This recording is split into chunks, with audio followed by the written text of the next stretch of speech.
This podcast is sponsored by the book Eat Meat or Don't by Bo Bennett, PhD.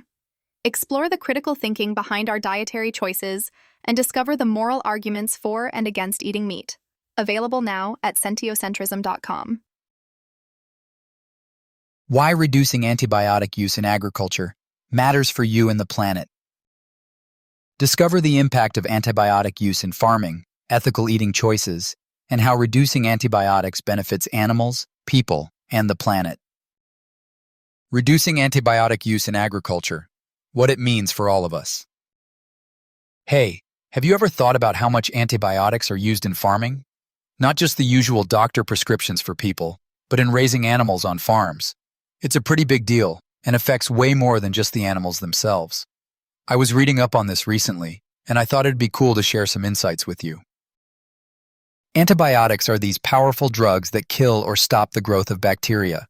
We know they're essential in human medicine, but they're also commonly used in agriculture, not just to treat sick animals, but often to promote growth and prevent disease in crowded or stressful farm environments.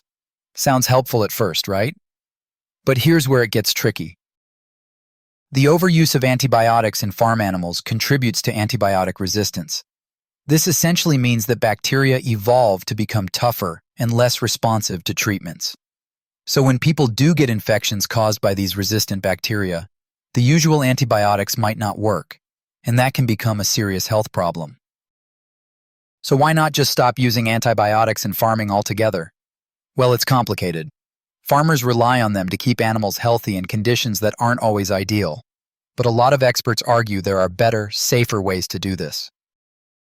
Improved animal welfare, giving animals more space, cleaner living conditions, and better nutrition reduces the chances of illness. Vaccination. Just like people get vaccines, there are shots for livestock to prevent diseases. Better farm management. Rotating pastures, managing waste, and controlling stress levels help keep animals healthy naturally. Now, this is where ethical eating and choices about what we put on our plates come into play. For example, some people choose plant-based diets, partly because they want to avoid supporting industrial farming systems that rely heavily on antibiotics. Others explore alternatives like clean meat, which is grown in labs and comes without all the risks tied to traditional animal farming. But it's not just about personal food choices. The issue connects to sentiocentrism, which means giving consideration to the interests of all sentient beings, animals included. If we think about the pros and cons of eating meat, reducing antibiotic use in agriculture fits into a bigger ethical conversation. How much harm are we willing to accept in the name of feeding people?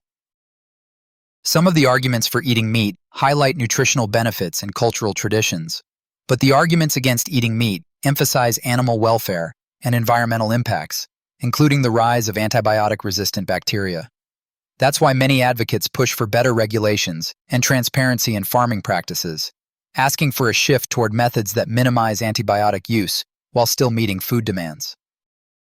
It's also worth mentioning that consumers can play a real role here by choosing meat labeled as antibiotic-free or responsibly raised, or simply exploring more plant-based options. Every bite matters.